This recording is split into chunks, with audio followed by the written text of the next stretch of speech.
তো আজকের ক্লাসে আমরা শিখব সমগোত্রীয় শ্রেণী। সমগোত্রীয় শ্রেণী কি? সমগোত্রীয় শ্রেণী হলো জৈব যৌগের এমন এক ধরনের গুচ্ছ বা গ্রুপ। এরা হচ্ছে কাইন্ড অফ একটা গুচ্ছের মতো, যেই গুচ্ছটা সবাই একই রকম গাঠনিক সংকেত দিবে, রাসায়নিক ধর্ম একই হবে। আমরা যেমন পর্যায় সারণীতে দেখেছি না, পর্যায় সারণীতে কি হয়, একটা গ্রুপ, দুইটা গ্রুপ, এরকম করে গ্রুপ থাকে না? এই গ্রুপগুলোতে কি হয়, প্রত্যেকটা গ্রুপে আলাদা আলাদা করে প্রত্যেকটা গ্রুপের বৈশিষ্ট্য, তারপরে বিক্রিয়া সবগুলো একই একই দিত না? পর্যায় সারণীতে দেখেছি প্রত্যেকটা গ্রুপের মৌল সবগুলো একই টাইপের রিয়াকশন দিত, একই টাইপের বিহেভ প্রদর্শন করত।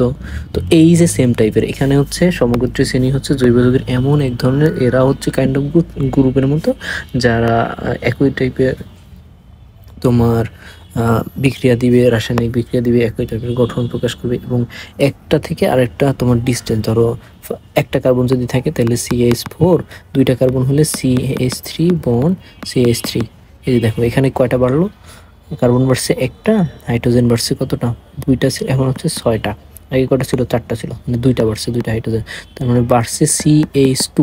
এই যে CH2 করে বাড়বে, CH2 ইউনিট করে বেশি হবে। সাধারণত একই টাইপের সূত্র দিয়ে ডিফাইন করা যায়, যে একই অর্ডার টাইপের, যেমন অ্যালকেনের সূত্র হইতেছে CnH2n+2। ঠিক আছে, এই সূত্র দিয়ে আমরা যদি এন এর ভ্যালু এখানে n=1 বসাই, তখন আমাদের আসবে মিথেন CH4। এন এর ভ্যালু যদি আমরা 2 বসাই, তখন আমাদের আসবে C2H6।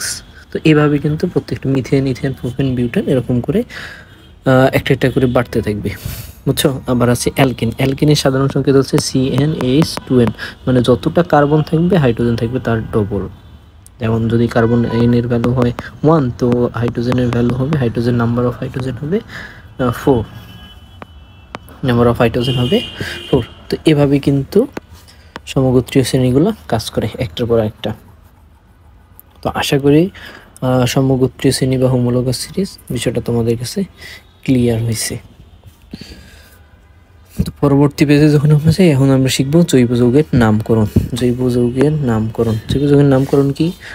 আমরা একটা যদি শিশু নতুনভাবে জন্মায়, তো আমরা তাকে একটা নাম দিই। তো জৈব যৌগে কি হয়, অনেকগুলা আমাদের তোমার যৌগ আছে, প্রত্যেকটা যৌগের তো আলাদা আলাদা নাম আছে। যেমন এটা যদি কার্বন যদি একটা হয়, এখানে মেনলি কার্বনের নাম্বারের উপর ডিপেন্ড করে যে যৌগটার নাম কি হবে।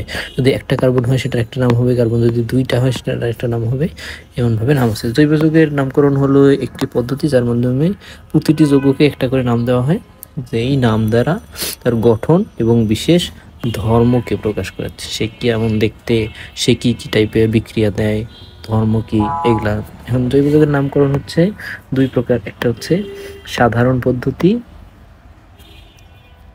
এটা হচ্ছে তোমার কি, এটা হচ্ছে সাধারণ পদ্ধতি, আর এটা হচ্ছে আন্তর্জাতিক বা ইউপ্যাক পদ্ধতি। তো এই দুই পদ্ধতিতে আমরা এখন শিখব। তো ফার্স্টে আমরা শিখি, এখন হচ্ছে জৈব যৌগের আগে বেসিক নামকরণটা একটা দেখি। এইখানে ফার্স্টে হইতেছে কার্বন নাম্বারের উপর, আমি বললাম যে কার্বন নাম্বারের উপর ডিপেন্ড করে। তো কার্বন নাম্বার যদি একটা হয় এটাকে বলে মিথ, কার্বন যদি 2 হয় এটা হচ্ছে ইথ, 3 হয়, 3টা যদি কার্বন থেকে প্রোপ, কার্বন যদি 4টা হয় বিউট, কার্বন যদি 5টা হয় পেন্ট, কার্বন 6টা হলে হেক্স, কার্বন 7টা হলে হেপ, কার্বন 8টা হলে অক্ট, কার্বন যদি 9টা হয় নন, কার্বন যদি 10টা হয় ডেক। তো কার্বন অনুযায়ী কিন্তু এইটা প্রত্যেকটা নাম আছে, একটা কার্বন কতটা, কোনটা কতটা কার্বন, সেই অনুযায়ী প্রত্যেকটা নাম আছে। এখন যদি আমাদের অ্যালকেন পড়ি, তো এর সাথে মিথ, অ্যালকেনের সাথে যদি অ্যালকেন হয়,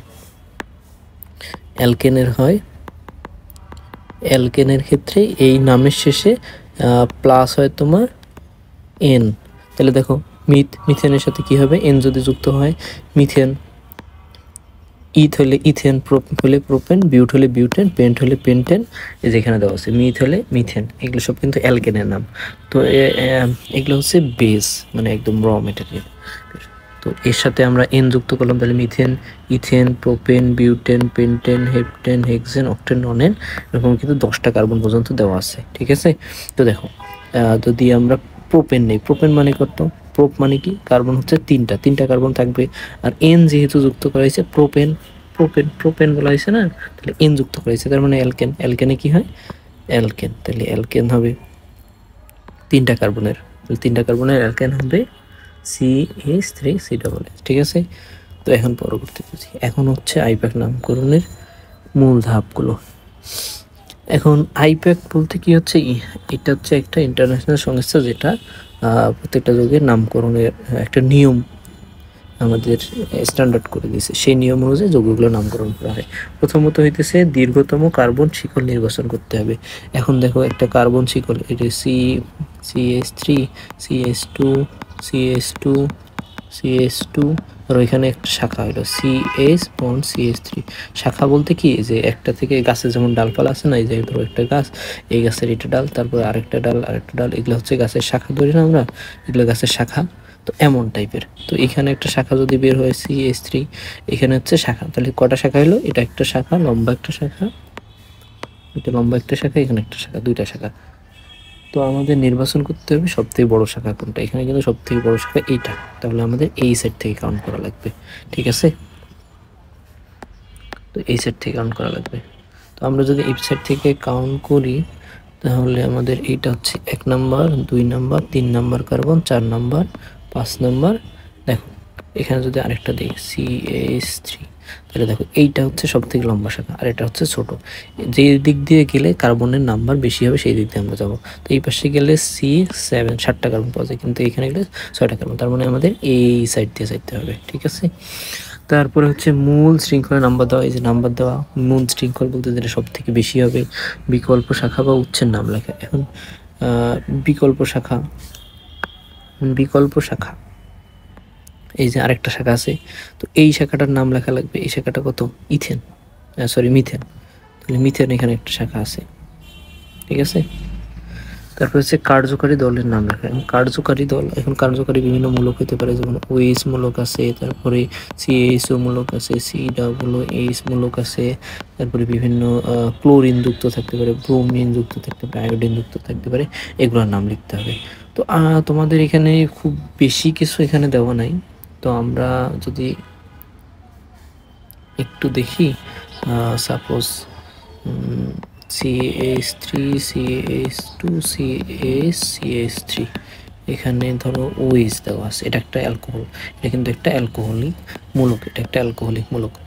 তো আমরা এটার নামকরণ করতে পারি, দেখো আমাদের লম্বা শাখা এটা, তো এখানে 1 2 3 4, তো 3 নাম্বারে কিন্তু আমাদের কার্যকারী মূলক আছে, তার মানে কি এটা কি 1 2 3 4, 4 মানে কি বিউট, তাহলে হবে 4 মানে কি 4 কার্বন মানে বিউট, বিউট, আর OH থাকলে নল হয়, বিউটানল, বিউটানল, তাহলে হচ্ছে বিউটানল, এখানে বিউটানল 3, মানে 3 নাম্বার কার্বনে আমাদের কিন্তু OH মূলকটা আছে। তো এইভাবে কিন্তু নামকরণ করতে হয়। তো নামকরণ সম্বন্ধে তোমাদের এত বিস্তারিত কিছু নেই, পরবর্তী শ্রেণীতে বিস্তারিত। এখন আসি জৈব যৌগ, মেইন অর্গানিকে ঢুকি। তো ফার্স্টে আমরা শিখবো অ্যালকেন। অ্যালকেন কি, অ্যালকেন হলো এক ধরনের জৈব যৌগ যাতে কার্বন এবং হাইড্রোজেন পরমাণু একক বন্ড বা একক বন্ধন বা সিঙ্গেল বন্ড দিয়ে যুক্ত থাকে, এদেরকে স্যাচুরেটেড হাইড্রোকার্বন বলা হয়। স্যাচুরেটেড হাইড্রোকার্বন, এদের সাধারণ সংকেত হইতেছে CnH2n+2, মানে কার্বন সংখ্যা যতটা থাকবে হাইড্রোজেন তার দ্বিগুণের থেকে 2 বেশি। তো এর বৈশিষ্ট্য কিছু থাকতে, এরা হচ্ছে একক বন্ধন দিয়ে থাকে। আমরা যদি কার্বন নাম্বার n এর ভ্যালু যদি আমরা 3 বসাই, তাহলে কি আসছে C3H8। তো এটাকে আমরা যদি দেখি, এখন প্রত্যেকটা কার্বন প্রত্যেকটার সাথে সিঙ্গেল বন্ডে থাকবে, তো 3টা সিঙ্গেল বন্ডে থাকলো। কার্বনের আমরা হাত জানি 4, তো 4 হাতে 4টা হাইড্রোজেন, এই যে 4টা হাত পূরণ হলো, 1 2 3 4। আবার এই কার্বনে যদি আরেকটা হাতে হাইড্রোজেন দিই, এটাতে হাইড্রোজেন, তাহলে এখন দেখো এখানে কয়টা হাইড্রোজেন, 1 2 3 4 5 6 7, 3 4 5 6 7 8, এই 8টা হাইড্রোজেন পূরণ হয়েছে, আর কার্বন আছে 3টা। যাতে দেখো প্রত্যেকটা কার্বনের সাথে কিন্তু প্রত্যেকটা বন্ড কিন্তু এখানে দেখো সিঙ্গেল বন্ডে আছে, তো সিঙ্গেল বন্ড থাকার কারণে এরা খুব একটা রিয়াকশন দেয় না। এরা জলীয় বাষ্প বায়ুতে চলে সাধারণত, এরা CH3 ইউনিট করে বৃদ্ধি পায়। যেমন দেখো এটাকে যদি আমরা নর্মালি লিখি তাহলে হচ্ছে CH3 CH2 CH3। আমরা যদি এখন কার্বন N এর ভ্যালু 4 দিই তখন কী হবে CH3 CH2 CH2 CH3। N4 মানে কি, বিউট মানে 4টা কার্বন থাকবে, তো 4টা কার্বন, বাকিগুলো হাতগুলো আমরা হাইড্রোজেন দিয়ে পূরণ করি। N = যদি আমরা 5 নেই তো কি আসতেছে CH3 CH2 CH2 CH2 CH3। দেখো সবগুলোতে এটাতে CH3 একটা ছিল, এখানে CH2 দুইটা, এখানে CH2 তিনটা, তো দেখো একটা করে CH2 বাড়তেছে না, এই যে প্রতি ইউনিট করে বৃদ্ধি পায়। এখন আসি আমরা অ্যালকেন দেখলাম, অ্যালকেন প্রস্তুতি কীভাবে অ্যালকেন বানানো যায়। তো ফার্স্টে রিয়াকশনটা হইতেছে কার্বন ডাইঅক্সাইডের সাথে, অ্যালকেনের কার্বন ডাইঅক্সাইড থেকে প্রস্তুত করা যায়। তো আমরা যদি কার্বন ডাইঅক্সাইড এর সাথে 4 অণু হাইড্রোজেন নিকেল ক্যাটালিস্টের উপস্থিতিতে 250 ডিগ্রি টেম্পারেচারে গরম করি, তো এখান থেকে আমরা মিথেন পাবো, মিথেন আর পাবো 2 অণু পানো। তো কেমনে পাবো, তো এইটাতে দেখো আমরা যদি গাঠনিক সংকেত লিখি কার্বন 2টা অক্সিজেন, এটা হচ্ছে কার্বন ডাইঅক্সাইড, এর সাথে 4টা অণু হাইড্রোজেন, তাহলে 4টা অণু হাইড্রোজেন, এই যে একটা অণু হাইড্রোজেন, আরেকটা অণু হাইড্রোজেন, আরেকটা অণু হাইড্রোজেন, আরেকটা অণু হাইড্রোজেন, এই যে 4টা অণু হাইড্রোজেন ছিল। এটা যদি নিকেল ক্যাটালিস্টে দিই তাহলে কি হয় জানো, নিকেল ক্যাটালিস্ট 250 টেম্পারেচার তখন এই সবগুলো বন্ড ভেঙে যায়। ভেঙে গেলে কি হয়, কার্বনের তখন 4টা হাত ফাঁকা হয়ে যাচ্ছে, এই যে 4টা হাত ফাঁকা হয়েছে। আবার এই যে হাইড্রোজেনগুলো এগুলো বন্ডও ভেঙে যাবে, যে বন্ডগুলো ভেঙে গেল, তাহলে এরাও হাইড্রোজেনগুলো হাত ফাঁকা আছে।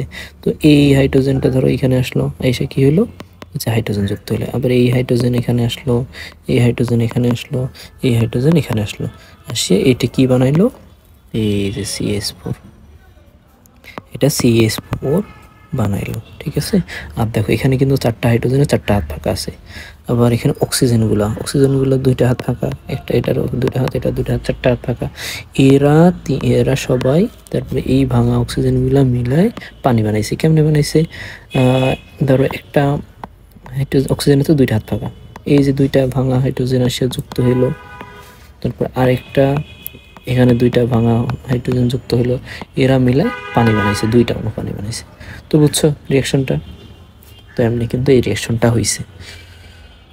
এখন আমরা আসি দ্বিতীয় রিয়াকশনটা, তো আমি এটা মুছে দিতেছি, গেলে আমাদের জায়গা আটবে না। তো এখন আমরা শিখবো অ্যালকেন থেকে অ্যালকিন প্রস্তুতি, অ্যালকিন থেকে অ্যালকিন প্রস্তুতি। তো অ্যালকিন মানে কি, অ্যালকিন আমরা এটা এখন শিখি না, এটা পরবর্তীতে আমরা শিখবো। অ্যালকিন মানে হইতেছে ডাবল বন্ড, কার্বনের 2টা কার্বনের মাঝে ডাবল বন্ড থাকবে, ঠিক আছে। তো এই যে ডাবল বন্ড যদি থাকে সেটা হচ্ছে তাকে অ্যালকিন বলে। তো এই অ্যালকিন থেকে কীভাবে বানানো যায় সেটা আমরা এখন দেখব। তো এখন অ্যালকিন যে কোনো একটা র্যান্ডম অ্যালকিন, এখানে একটা দেওয়া আছে alkyne CH2 double bond CH2, এটাতে 2টা কার্বন আছে। আর অ্যালকিনের ক্ষেত্রে ওই যে মেইন আমরা যে বেসিকটা শিখছি না তার সাথে ইন যুক্ত হয়। তো এখানে কি ছিল, ইথের সাথে ইন যুক্ত হলে ইথিন, তো ইথিনের সাথে যদি আমরা হাইড্রোজেন যুক্ত করি তো আমাদের নিকেল ক্যাটালিস্ট 180 থেকে 200 ডিগ্রি টেম্পারেচারে যদি নেই তাহলে এখান থেকে আমরা ইথেন পাই। এখানে রিয়াকশনটা কেমন হয় দেখো, কিন্তু খুব ইজি। আমরা অ্যালকেনে যাবো, অ্যালকেন মানে কি সিঙ্গেল বন্ড, তাহলে ডাবল বন্ড ভেঙে আমাদের সিঙ্গেল বন্ডে যাওয়া লাগবে, ডাবল বন্ড ভেঙে সিঙ্গেল বন্ডে যাওয়া লাগবে। তো কি করা লাগবে, এই বন্ডটা ভেঙে যদি আমরা এখানে হাইড্রোজেন ঢুকাইতে পারি তাহলেই আমাদের কিন্তু হয়ে যাবে। তো কি হয় দেখো, এইখানে আমরা যদি এটাকে গাঠনিক সংকেত লিখি, এখানে হাইড্রোজেন, এখানে হাইড্রোজেন, ডাবল বন্ড কার্বন, এখানে হাইড্রোজেন, এখানে হাইড্রোজেন, আবার এর সাথে হাইড্রোজেন বন্ড হলে তো এই বন্ডটা ভাঙবে, এই বন্ডটা ভাঙবে, এখানে ডাবল বন্ড আছে, ডাবল বন্ডটা একটা পাই বন্ড, একটা হচ্ছে সিগমা বন্ড। তো পাই বন্ডটা ভাঙবে, ভাঙার ফলে এই 2টা হাইড্রোজেন এর সাথে যুক্ত হয়ে যাবে। তো যুক্ত হয়ে কি ফরমেট করবে, সি বন্ড তো ভাঙছে, একটা আছে সি, এই ভাঙা হাতে হাইড্রোজেন আসবে, এই যে ভাঙা হাত, এই ভাঙা হাতে এই ভাঙা হাইড্রোজেন, বুঝছো, এটা হাইড্রোজেন, এখানে আগের হাইড্রোজেনগুলো এই ভাঙা হাতে ভাঙা হাইড্রোজেন। তো এই দেখো CH3 এটা কিন্তু বানাইলো। তো আশা করি রিয়াকশনটা ক্লিয়ার হয়েছে তোমাদের। আচ্ছা পরবর্তী রিয়াকশনে যাই। এখন আসি অ্যালকিন থেকে। এটা অ্যালকাইন হবে।